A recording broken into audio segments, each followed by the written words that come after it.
All right, so Brave Exvius' final anniversary, allegedly, according to this post. So yeah, let's read this and give my thoughts. So let me turn this off because I can't see the well. The 8th and most likely final global Final Fantasy Brave Exvius anniversary. Tomorrow begins the 8th global anniversary for Final Fantasy Brave Exvius.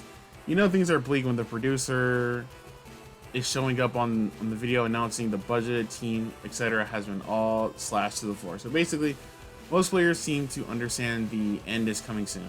This is probably the last anniversary, bearing some sort of influx of new players and revenue.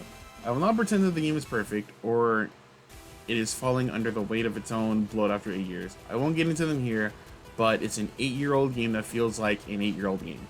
And yet, it has a fun core cast of characters, and the first seasons of the game are deserving of the name Final Fantasy.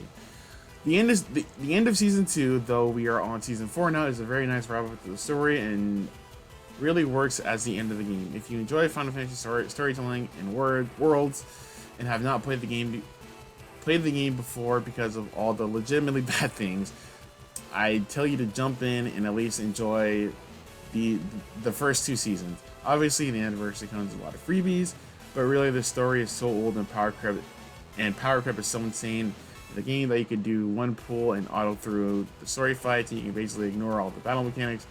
And in enhancement systems, there are too many to do the story. The window to enjoy what this game did is so well, it is probably closing. I mean, they do have a point, because this game is 8 years old, and it doesn't feel like it's 8 years old, because they've definitely changed a lot about the game from when it came out to now. But yeah, if the staff themselves are saying, hey guys, so we're struggling to kind of keep this stuff going because a lot of people have left or whatever, then yeah, I think the game is going to close. Unless they do an offline version, which I do not see happening. If they didn't do an offline for Dissidia, I don't see them doing it for this one, but I could be wrong.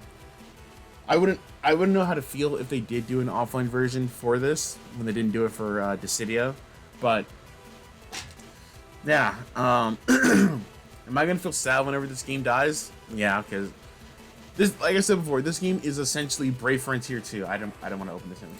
This game is essentially Brave Frontier 2. Like Brave Frontier, but from a different, not even from a different studio. They were made by the same studio, but it was basically Brave Frontier 2 while Brave Frontier was still around. So it holds a place in my heart because, once again, I love pixel art. Like, it's probably one of my favorite things. That's why I loved Octopath Traveler so much, because the game is pixelated, and just the ability to make pixeled characters do a lot of stuff to me is always just like breathtaking and cool. So it holds a place in my heart. Like they were saying, the power creep in this game is crazy. So that's the only downside, and the game was kind of stingy with like getting gems and stuff. Since if you've been playing the game for a long time, and I don't know why all gacha games do this, but a lot of them do.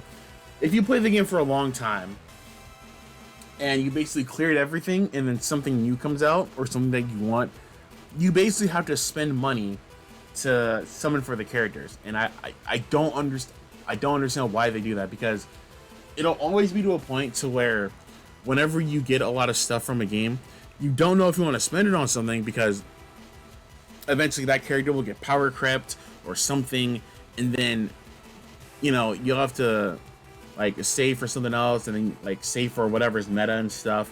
And I hate playing gacha games that way. Like, just let me summon for the character that I like, and just let me let me do that.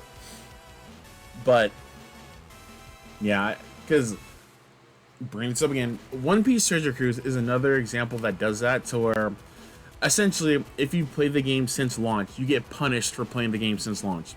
Since Treasure Cruise is very bad with releasing stuff for gems.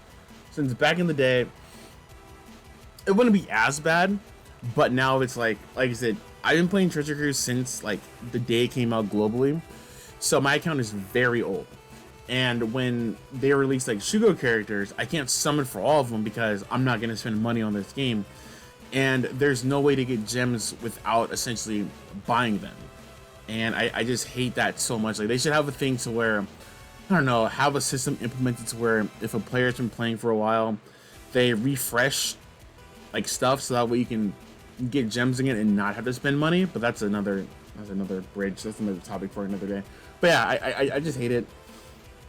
And yeah, I mean, if the game does shut down after anniversary, it wouldn't surprise me because a lot of games do that. A lot of games will have their anniversary and then shut down so that way they can rake up or whatever else, whatever amount of money they can, and then just close the doors.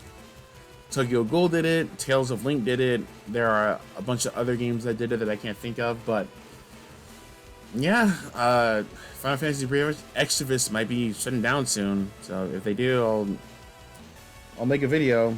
But yeah, with that being said, what are your thoughts if the game does shut down after Annie? How are you gonna feel? Do you know what other game you're gonna play after this? I mean, honestly, once this does shut down, I mean, you can just play Lost Claudia or Grand Summoners, or there are probably other ones that you can just play to